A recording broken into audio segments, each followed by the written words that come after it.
Hi friends, Saifa വ്ലോഗിലേക്ക് എല്ലാ കൂട്ടുകാർക്കും സ്വാഗതം. നിങ്ങൾ ആദ്യമായാണ് എൻ്റെ ചാനൽ കാണുന്നതെങ്കിൽ സബ്സ്ക്രൈബ് ചെയ്യുക, സപ്പോർട്ട് ചെയ്യുക. ഇന്ന് ഞാൻ വന്നിരിക്കുന്നത് ഒരു അടിപൊളി നത്തോലി തോരനുമായിട്ടാണ്. അപ്പോൾ നമുക്കത് എങ്ങനെയെന്ന് നോക്കാം. ഞാൻ ഒരു അടിപൊളി മീൻ തോരനാണ് ഉണ്ടാക്കാൻ പോകുന്നത്. അതിന് നമ്മൾ നത്തോലി ഇവിടെ കഴുകി വെച്ചിട്ടുണ്ട്. ഇനി വേണ്ടത് ഒരു 3 പച്ചമുളക് എടുത്തിട്ട് ഇതുപോലെ അരിഞ്ഞത്, തേങ്ങ ചിരവിയത്, ഇഞ്ചിയും വെളുത്തുള്ളിയും ചതച്ചത്, ഉള്ളി ഇതുപോലെ അരിഞ്ഞത്, അതുകൊണ്ട് കൊടംപുളി തോട്ടുപുളി എന്നൊക്കെ പറയും, അത് ഇതുപോലെ ചെറുതാക്കി വെച്ചത്. ഇത്രയും സാധനങ്ങളാണ് വേണ്ടത്. ഇനി നമുക്ക് ഈ തേങ്ങയും പച്ചമുളകും ഒന്ന് ചതച്ചെടുക്കാം. 1 സ്പൂൺ മഞ്ഞൾപ്പൊടി ഇടാം. അപ്പോൾ നമുക്കത് തേങ്ങ ചതച്ചെടുക്കാം. നമുക്കിനി അത് എങ്ങനെ ഉണ്ടാക്കുന്നത് എന്ന് നോക്കാം. അതിൽ ചട്ടി നല്ലപോലെ ചൂടായിട്ടുണ്ട്. ഇനി അതിലേക്ക് കുറച്ച് വെളിച്ചെണ്ണ ഒഴിക്കണം. എണ്ണ നല്ലപോലെ ചൂടായിട്ടുണ്ട്. ഇനി നമുക്ക് കടുകിടാം. കടുക് നല്ലപോലെ ഒന്ന് പൊട്ടി വരട്ടെ. നമ്മൾ ചതച്ച് വെച്ച ഇഞ്ചിയും വെളുത്തുള്ളി ഇതിലേക്കിടാം. ഇനി നമ്മളെ ഉള്ളി, അതുപോലെ വേപ്പില ഒന്നിങ്ങനെ മുറിച്ചിടാം.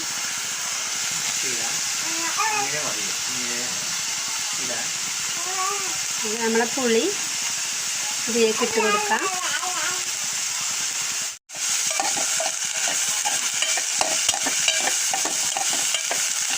നമ്മളെ പാകത്തിന് നമുക്ക് ഉപ്പ് ഇട്ട് കൊടുക്കാം.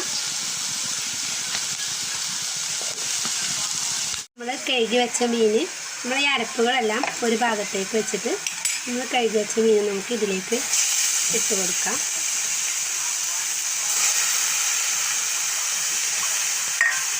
എന്നിട്ട് ഇത് നമുക്ക് ഇതിൻ്റെ മുകളിലേക്ക്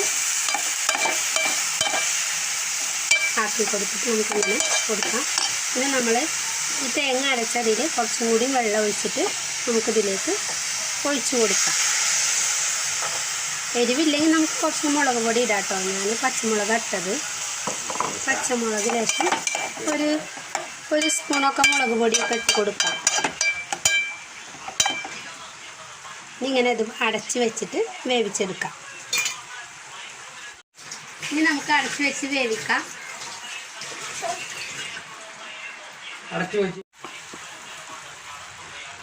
എരിവ് കുറവാണ്, അതുകൊണ്ട് ഞാൻ ലേശം മുളകും പൊടിയും കൂടെ ഇട്ട് കൊടുക്കുന്നുണ്ട്. നമ്മൾ എരിവിനനുസരിച്ച് ഇടാം കേട്ടോ. പച്ചമുളക് വേണമെങ്കിൽ ഇടാം.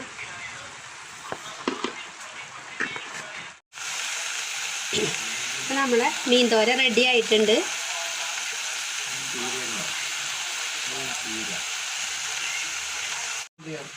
എൻ്റെ വീഡിയോ ഇഷ്ടമായെങ്കിൽ ലൈക്ക് ചെയ്യുക, കമൻറ്റ് ചെയ്യുക, സബ്സ്ക്രൈബ് ചെയ്യുക, സപ്പോർട്ട് ചെയ്യുക.